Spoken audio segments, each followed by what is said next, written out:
Hello, everybody. It is John Pollock and Brandon Thurston for another edition of Pollock and Thurston Interview.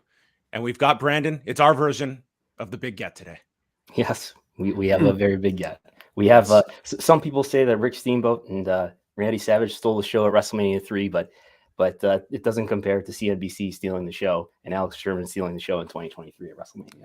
That is it. The big story broken on Sunday by our guest today, CNBC media reporter Alex Sherman, who has been so kind to take time out of his vacation, no less, this week to chat with us about this seismic deal for Endeavor, WWE, and the UFC. So, Alex, first of all, just tell us, where are you vacationing? And you have chosen quite the week for a vacation. Yeah, I'm in Hillsborough Beach, Florida. You can I can even move my screen. You can see the ocean out the window here. I'm here with my family. It's funny. I did a lot of the reporting for this deal in the lobby of the Miami Open. That was sort of why we came down here, because we got tickets to the finals, both the men's and the women's. And I probably watched 25% of the matches on both Saturday and Sunday, because I was making calls from the Miami Open, which I learned over the course of the last 48 hours is actually owned by Endeavor. So that was the irony there. So now Endeavor owns both the WWE and the Miami Open. Oh, look at that. Endeavor, just a voracious appetite for all things sports and entertainment related. Let's dial this back maybe a couple of weeks ago. And if we were to be talking to you early March, what was sort of your lay of the land of the front runners when it came to the sale talks of WWE and where Endeavor was and once they got closer to the goal line in the ensuing weeks? I always thought Endeavor was one of the front runners. That was, mostly based on what I was told, really, but logic also. I mean, you figured that Endeavor had quite a bit of success owning UFC. This is a property that it bought for $4 billion or so.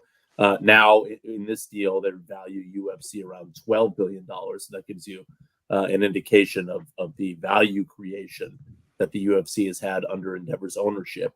The main reason I thought Endeavor made a lot of sense was I figured if any deal happened, it would probably include Vince McMahon staying with the company, even though he came out publicly and said, I'm willing to walk. I was told by people familiar with the matter that McMahon always wanted to stay with the company. He said that, of course, because A, you have to say that, B, you never know what the deal is. And, for shareholder purposes, you can't kind of walk into a sale and say, like, look, I won't take the highest bid because I refuse to leave. But clearly this was WWE is his life. It's his baby. He came back to the company. So I figured Endeavor, given the fact that it was owned by Ari Emanuel and that they already had a structure in place where Dana White stayed with the UFC, would be a logical home where they could probably figure out a way to keep McMahon involved in the business. And that's exactly what we saw. So the one thing I would say is that at the time, I thought some of the big media companies might be interested. Comcast, Disney, Fox, of course, Comcast and Disney already have rights deals in place with the WWE. Over the course of the past several months, what I think I realized is that that interest maybe wasn't there. I don't think Comcast was particularly interested. I don't think Disney was ever interested. I don't have as firm of a read on Fox, but clearly not as interested as Endeavor. Yeah, I can see why it wouldn't fit for Fox, with Fox being a smaller company these days. But even years ago, thinking about if W was ever to be acquired, Comcast/NBCU made a lot of sense because NBCU is so invested in W programming with Raw, with the network content and NXT and some other programming. So, do you have any idea of why NBCU Comcast wasn't that interested? Yeah, one may be McMahon and his future involvement. I don't really know how that would fit. Comcast is, by and large, a conservative cable company at heart. The idea that, adding McMahon to the mix may not have worked. But I think the bigger idea about why that was not a fit was Comcast probably has one big shot here from a merger perspective. This is not a great time for media mergers in the sense that the general valuation of the big media companies has come down quite a bit from what it was, say, in January of last year or before. The year 2022, we saw a major devaluing of all of the large media companies. So the idea that it would spring for a $9 billion acquisition here Comcast has a couple other things I think that it needs to figure out what it wants to do with any dry powder it has. Maybe it wants to buy Hulu from Disney, the 66% of Hulu that Disney owns, which Bob Iger has come out and said he would potentially be willing to sell. That would be a $20 billion deal or so if it happened. And of course, everybody speculates that a year from now, perhaps NBC Universal and Warner Brothers Discovery would come together to make a bigger company. And maybe that's what Brian Roberts wants to do. So in the list of priorities of those three deals, I would put WWE as a long third. So I feel like the company probably just realized, like, look, if we have one big shot at a big deal here, this isn't the deal we want to do. And acquiring WWE would just make it more complicated to do those deals, you think? Yeah, it would be money that they wouldn't have anymore because they probably wouldn't have done some sort of equity deal. An equity deal makes a lot of sense with this structure with Endeavor because it's a new company, UFC and WWE combined, but handing Vince McMahon a lot of Comcast stock, I'm not really sure McMahon would want that. And I'm not really sure that makes a lot of sense for Comcast because it kind of ties McMahon to the company for a while. So if it wasn't that, it would have to have been a cash deal. And, I'm not sure investors would have loved the idea of Comcast spending $9 billion in cash or whatever on WWE. It's just, from a balance sheet standpoint, that's probably not the best use of the company's money. So how volatile a figure was Vince McMahon in this whole run up? Of course, like the scandal of the sexual misconduct allegations were front and center throughout all of this. But, he has navigated his way back to a very significant power position within the company. At the end of the year, it is not as though the WWE board of directors just instantly wrapped their arms around Vince. Like there was certainly a contention there, but in the sales talks, like it seems Ari Emanuel, like it was vital that Vince be part of this deal. Was he an outlier in that sense versus others where Vince was going to play a big factor, I think, in a lot of these bidders? Well, good question. I don't know the full answer to that at this stage. I may know more about that as the days go by in terms of just how much of an outlier he was in terms of any other bidders. Because to be honest, I don't have a great sense even yet of who exactly was around the table at the end. The WWE CEO now, Nick Khan, came out in the days before the sale and said there was a robust interest in buying WWE. At this point, other than Nick's word, I can't verify that. I will try to in the coming days to figure out who exactly was there at the end and how much or how little of a factor was McMahon playing into the role of where WWE went. But that said, there's no denying the fact that McMahon was out of the company, bullied his way back into the company, and now is going to play a major role moving forward. So, he comes out a winner in this in that sense, right? It looked as though his days may be numbered there. And now not only are his days not numbered, but Ari Emanuel again publicly called him basically the key man of this deal, which is what WWE has publicly said, even in all of their business filings for the last decade plus. Like Vince McMahon is one of one from a creative standpoint, from a visionary standpoint. That all seemed to trickle away, and certainly in the wrestling community, there has been a lot of chatter about how Triple H, kind of does the creative in a way that maybe moves the ball forward, takes WWE in a better direction than Vince McMahon did. McMahon said on CNBC yesterday that he will not get in the weeds again in creative. So theoretically, that relationship where Paul Levesque will continue to run this creative exists. Now, does anyone fully believe that Vince McMahon will not, get in the weeds in creative in this new structure? Like, according to reports we heard from last night's Raw, he was very involved in running creative last night. I mean, he's back with the company now. So, again, this is where the logic kicks in, right? He's the majority owner of the company in the previous standpoint. He's executive chairman of the new combined company. He made a deal specifically to stay at the company. The idea that he's going to relax at a beach for the next, X amount of years never made any sense. And I certainly don't think that's going to be something that logically makes sense moving forward. Yeah, just hearing from someone directly there in the midst of this last night, it certainly seemed that last night's show, Vince was definitely getting the gardening gloves on, at least last night for the night after WrestleMania. But it will remain to be seen. That's a very interesting dynamic now moving forward with Vince McMahon and his son-in-law, Paul Levesque, at a time when I would say that overall fan interest has been very high, and it's been reflected in their television numbers being up year over year with live attendance. They have been on a very hot streak going into WrestleMania, and now it's sort of the come down you naturally get after WrestleMania. But I think fans are going to be having their microscopes out now, analyzing the programming and seeing any tonal shifts that we see from it. On the side of Endeavor, what do you see as sort of their big picture strategy? It seems that certainly from a parallel standpoint, from running the UFC with the success they have had over the last 6.5 years, that was just a perfect primer to jump into this kind of an acquisition. But what do you see as Endeavor's kind of large scale view of why this makes sense for them now? I think they had a lot of success with UFC, and they feel like they can run the same playbook with WWE. That's certainly what they said publicly. You listen to them over and over again.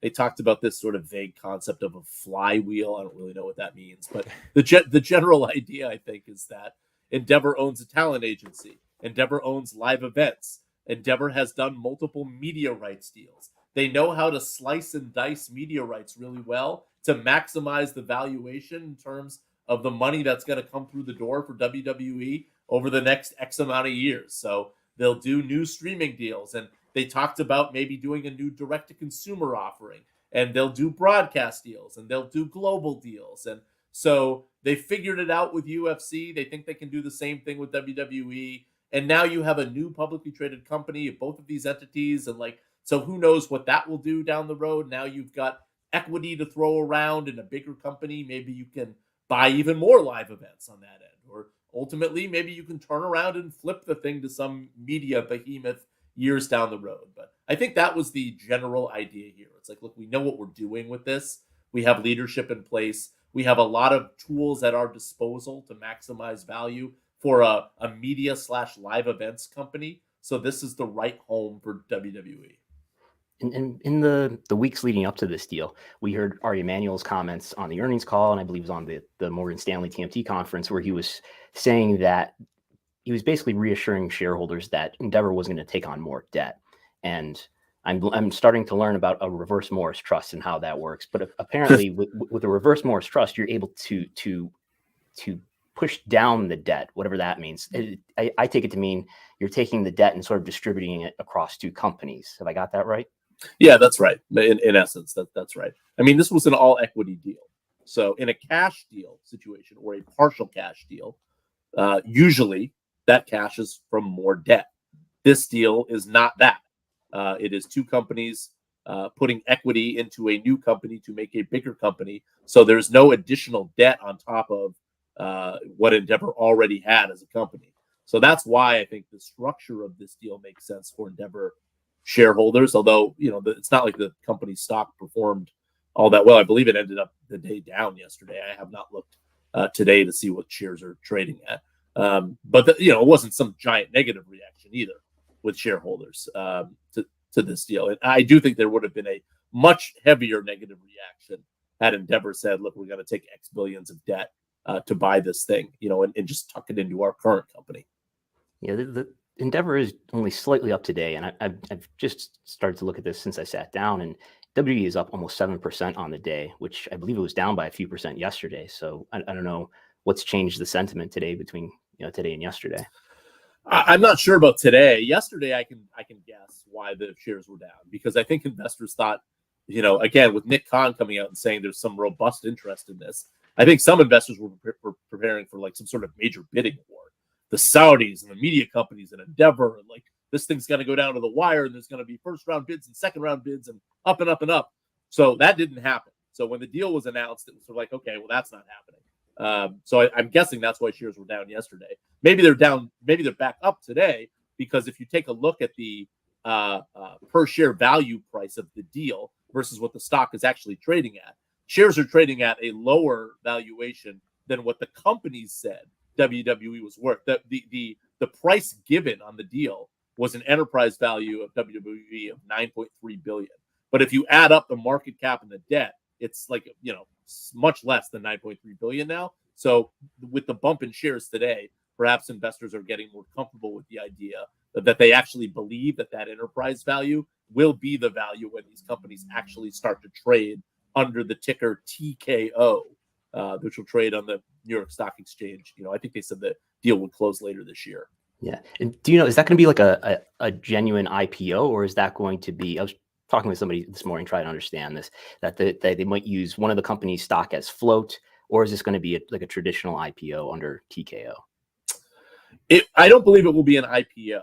Okay. This goes back to the reverse Morris Trust idea. Like there will be no road show here or anything like that. It will just start trading in terms of, like, think of it more as sort of a spin-off of a company, which wouldn't have a traditional IPO either. So excuse me, it will, all of the, in an IPO situation, you need to recruit new public shareholders. In this case, it will be the actual shareholders of WWE and Endeavor that roll into this new company. So that's going to be the shareholder base. So there's no need to go out and recruit new shareholders. Of the individuals that you're reporting on a day-to-day basis, what does it mean to have Ari Emanuel and Nick Khan under the same umbrella? Is that cause for more optimism when it comes to these WWE rights, leaning on a Nick Khan? And there's also a very interesting question of sort of the distribution of duties as well when you go into some of these larger media rights deals. Like, does Ari take a more front-facing approach in the negotiations? Is this Nick Khan's sort of task moving forward? It's a lot of interesting questions with those two. There's also like the agency tensions, right? Because Nick Sure. Khan comes from CAA, and this is now a WME deal with Endeavor. Look, I don't know. I think we're going to have to see how that works. I think it was notable that on CNBC yesterday, the question was asked, not of Nick Khan, but of Vince McMahon and Ari Emanuel. How are you going to deal with any potential disagreements that come down the road? Who's in charge here? You're going to ultimately, either Vince McMahon or Ari Emanuel is going to have to be the decision maker. So what's going to happen? And the answer that Emanuel gave was, if we disagree about something, we just won't do it. So first of all, I mean, this whole thing has a WWE slant to it in a sense, because it's all a show, right? I mean, Ari Emanuel's a showman, Vince McMahon's a showman. You had Nick Khan come out and say there's robust interest only to announce a deal over the weekend. Like, he already knew the deal was in place when he was going on all these shows and saying there's robust interest. Like, this is all this is not a deal that was done in a weekend, right? Correct. It was, the whole thing has been a work, just like WWE is. So do I believe that Ari Emanuel and Vince McMahon are just not going to do anything if they disagree? Of course I don't.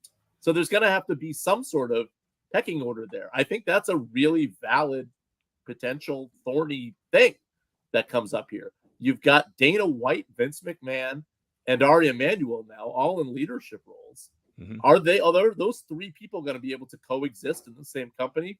I mean, I think that's at least that's something we need to, worry about in the abstract question. Certainly. And, we have seen what the dynamic has been with Ari and Dana White. But with Vince McMahon, like, this is someone that he has not answered to anyone above since 1982. Like, and when you're a 77-year-old, like, very hard to, mentally adapt to that kind of power distribution as well. Like, you look on paper, these are some heavyweights that are all comprised here, but with that comes gigantic egos and a lot of different career paths that have got them there. And is there an adaptability that comes with this kind of a organizational chart?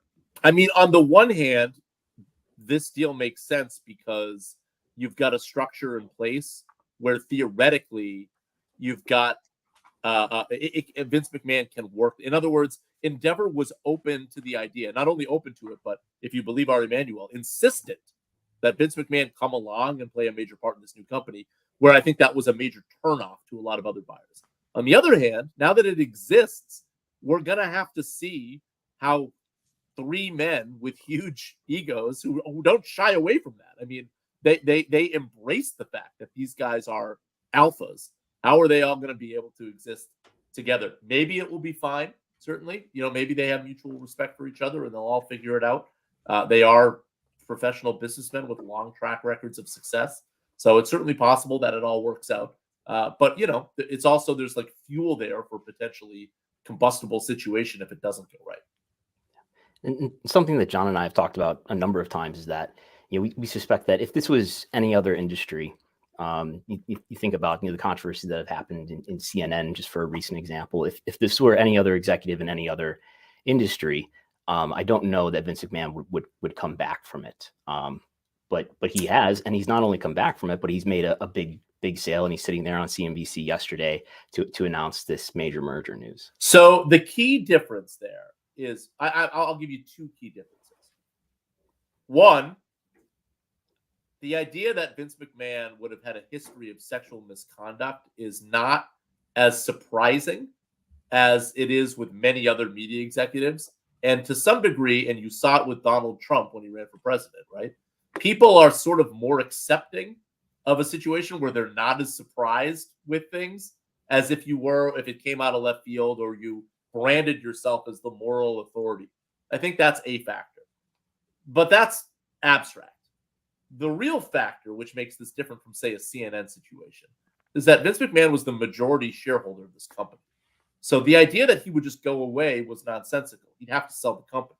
That's the only way he could go away. So Jeff Zucker goes away from CNN because he doesn't own CNN. So that would have to be the apples to apples comparison. It would be a company where the person actually owned it and controlled the voting shares, and something happened to that person. And did they eventually go away? And how did they go away? Sometimes in like an athletic standpoint, like the NFL or the NBA, we have seen forced sales, right? Like Donald Sterling or something with the Clippers. But there is no league over the WWE to force a sale here. There's just shareholders. And the guy that owns the voting rights is the guy that was under the sexual misconduct allegations. So that's the card that Vince McMahon always had here, that maybe gave him a leg up over other media executives. One person raised to me the Formula One owner. I don't remember his name, but that was Bernie Ecclestone. Yeah. He was embroiled in some controversy, and maybe that's a comparable case.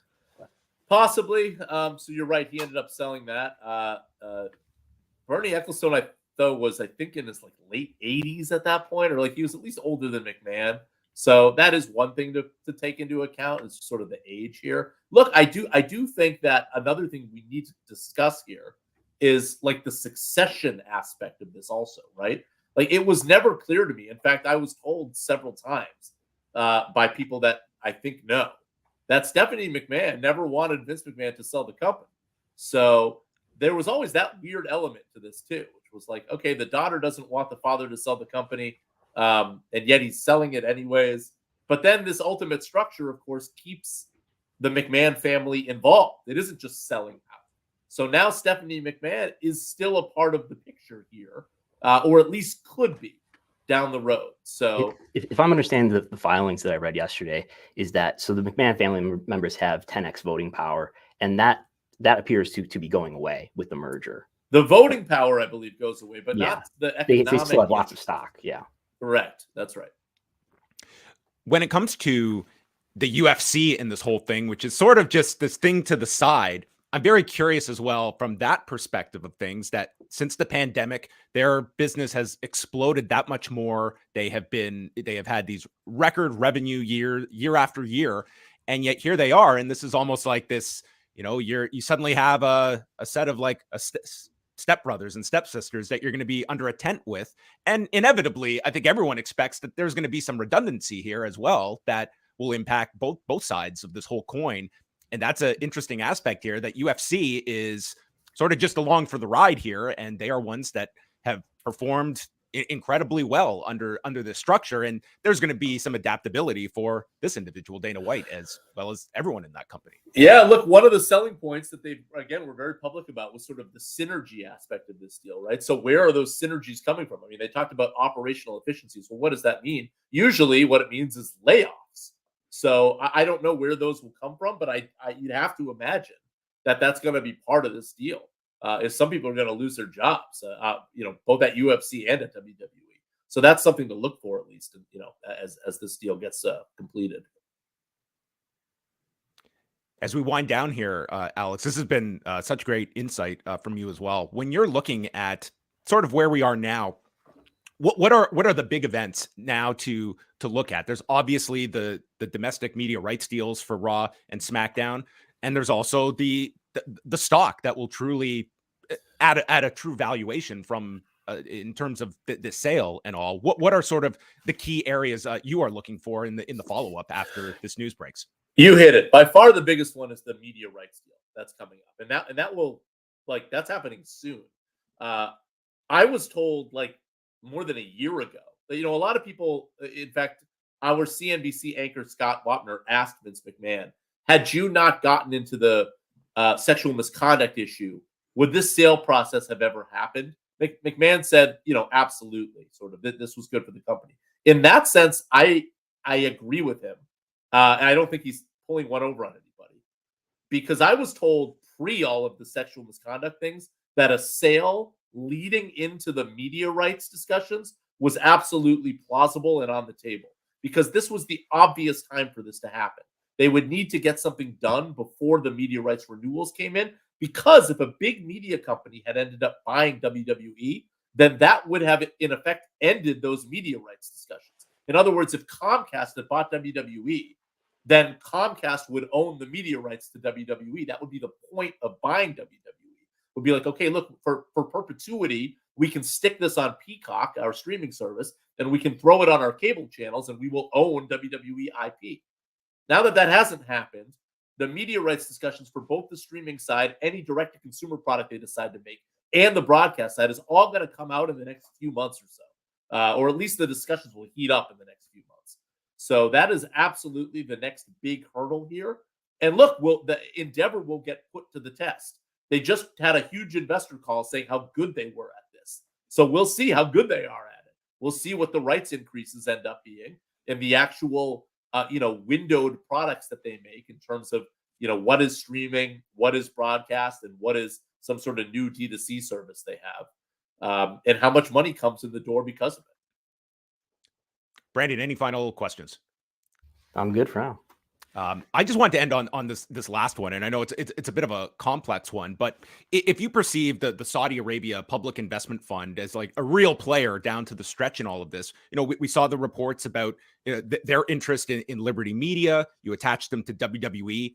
It seems that obviously the cash that they can offer is immense, but how much of resistance do you sense, like, of Saudi Arabia getting their hands on a major sports or entertainment outlet that is US based? Is that going to continue to be a big hurdle for them to clear? That obviously they want to have that kind of control. I think it will remain a hurdle for sure.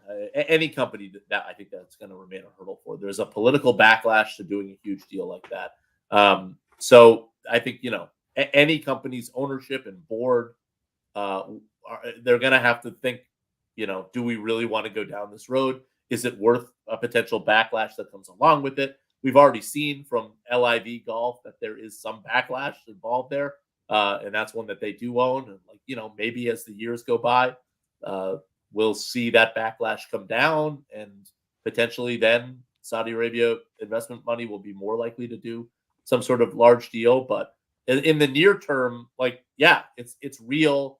It's not the preferred buyer, I think, for a lot of American companies, certainly publicly traded American companies that are of scale. So will that change? Maybe, I don't know, but there's a real obstacle that exists today. He is Alex Sherman, media reporter at CNBC. As Nick Khan stated, quite a formidable reporter, and we can't thank him enough for all this great insight and joining us on his vacation, no less. So, Alex, we will let you get back to that. But thanks so much for taking some time out to chat with us. This was really valuable to chat with you. Thanks a lot. My pleasure. I appreciate the support you guys have given me too. So happy to help. All right. Thanks a lot, Alex. And maybe another time we can do this again down the road. Sounds good. Thanks, guys. Thanks. All right. That was Alex Sherman, everybody. I thought a lot of great insight there, and somebody that understands on like the day-to-day reporting of sort of the games that also go into a lot of these public appearances that we see, and that we are dissecting all of these Nick Khan interviews, and it's always with sort of that pro wrestling slant that you are watching these with, Brandon, of like, what is the message that is being coded here, and what is the strategy behind this? Because this is a very heavily strategic game, and Nick Khan is one of the smarter ones at it. Yeah, there's at least two bits of information there that I can take away from our talk, and he just saying that Nick Khan was doing the media tour, including a segment on CNBC talking about how there was robust interest in a company transaction, but it's not really believable that this merger deal was put together after he said that, or was only started to be put together after he said that. Maybe night one was so great at WrestleMania, they went out for some drinks, and you know what? They were just reveling in Owens and Zayn prevailing, and you know what? Let's get into business together. Absolutely, and the notion that makes sense that Stephanie wasn't. That Stephanie wanted to remain a family business, and Vince has controlling voting power of the company that for now still exists. And once this is a merged company, once this deal is complete, if it is complete by the end of the year, as they have guided, it's not going to be a family controlled company where perhaps if Vince were to pass away and his shares, I don't know what his succession plan is or where those shares would go, but perhaps the family could have kept control and kept that voting control through their Class B shares that give them 10x voting power over everybody else. That's why we've been able to say, yes, Vince has just a little bit over a third of the shares, but he has 81% of the votes because of his special shares, and it's now almost completely out of reach for the next generation to inherit that.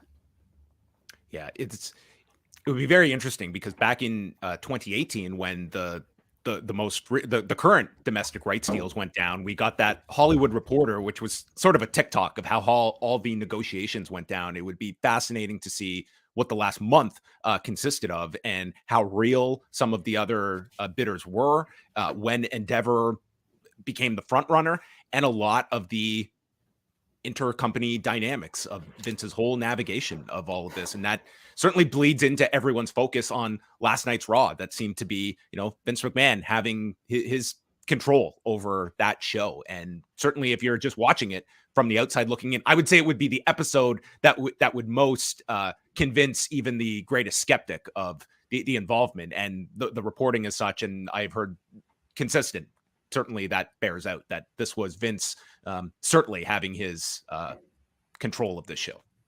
Yeah, and it's not just a thing that I think wrestling fans are, some wrestling fans at least, are uncomfortable with.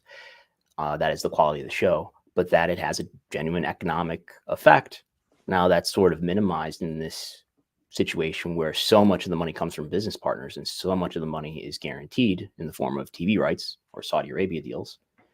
Nonetheless, we've seen since the summer, and it did start before the summer, and I would say it leveled off. The popularity and the consumer metrics leveled off from their decline around the time the Peacock deal started. I could look further into it, but the ticket sales being up is, I believe, without doing the research on the fly here, I believe is something that we've seen since Paul Levesque took over creative. And I would say that the TV ratings improving year over year against the headwind of cable TV being down or TV generally being down. That's something that I think has become more robust since Paul Levesque took over. But is it enough? Is Vince's effect on creative enough to really make a difference in their live TV rights value? Probably not. But it is a situation where it is probably going to become a less popular product, and the more that Vince leads creative, I think the more vulnerable WWE is to competition from, of course, their competition is TikTok, YouTube, the NFL, Netflix, Sleep, and perhaps even AEW. So in that I think order, this is kind of good news for AEW, I suppose. Yeah, you want Vince to be in there and disgruntled talent and fans. You want to be if you are by definition the alternative, it means you are different than, and you don't want to be less than your competition. You want to be the alternative.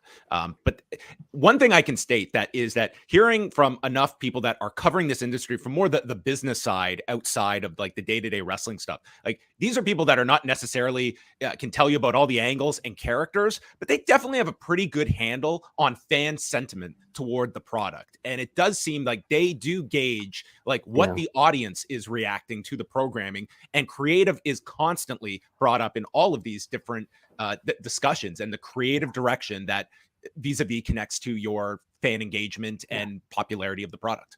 That's not something I would have said a few years ago. But no, not at all. It's somewhat surprising, but it's consistent that they are very aware of the popularity under the various creative directions. We have two super chats here. So let's go to our first one here that asks, based off of last night's Raw, the Endeavor-owned WWE doesn't look promising with Vince as head of creative. What was Ari thinking? Do you think Ari was having cold feet watching Raw last night and wondering, oh my gosh, we are getting Brock Lesnar and Cody Rhodes coming out of this? Do you think Ari Emanuel watched Raw last night? I don't know. That's a good question. Probably not. Not much of it anyway, I would think. He's probably got other things to do. Did you see the show last night? I looked at the clip of Triple H speaking, but I listened to a lot of your review with Way. Great answer. It was more so just interesting, the fact that it was almost like subtly acknowledged, like you could, but at the same time, it's not like this gigantic news story was plastered all over Raw. It was all WrestleMania, and it's not like this is something that we're trying to keep a secret. It was almost though they were trying to, like, we are not going to say Endeavor, we are not going to say sale, we're not going to say any of these words that scare any of our fans. And it was Hunter going out there to pretty much be reassuring at a time when honestly he was addressing. I did see that he was addressing it not by name.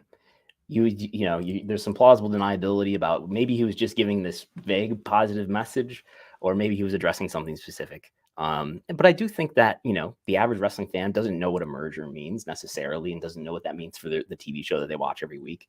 And I think I was ready for Hunter to break down the Reverse Morris Trust and explain this with WWE point to the buzzwords. Titantron and the diagram.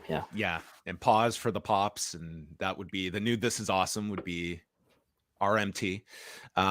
But yes, that was kind of the handling of it, just the opening segment that you would kind of have to read between the lines on. But thank you for the super chat. One other here. Do you think that Ari will care about the quality and perception of the show itself, or is that going to be a non-issue for him? Like I said, if it affects live TV rights values, but WWE from 2016 to 2019, a lot of their consumer metrics, especially the ones that weren't affected by a tailwind, were down in consecutive years. And their live TV rights fees were still really strong. They were still able in 2018 to get a 3.6x increase on their US deal. So, I mean, I don't know. I don't know he's going to care much more than Nick Khan cares about the quality of the product or what wrestling fans think about it, as long as they're able to make the sort of great deals that they make.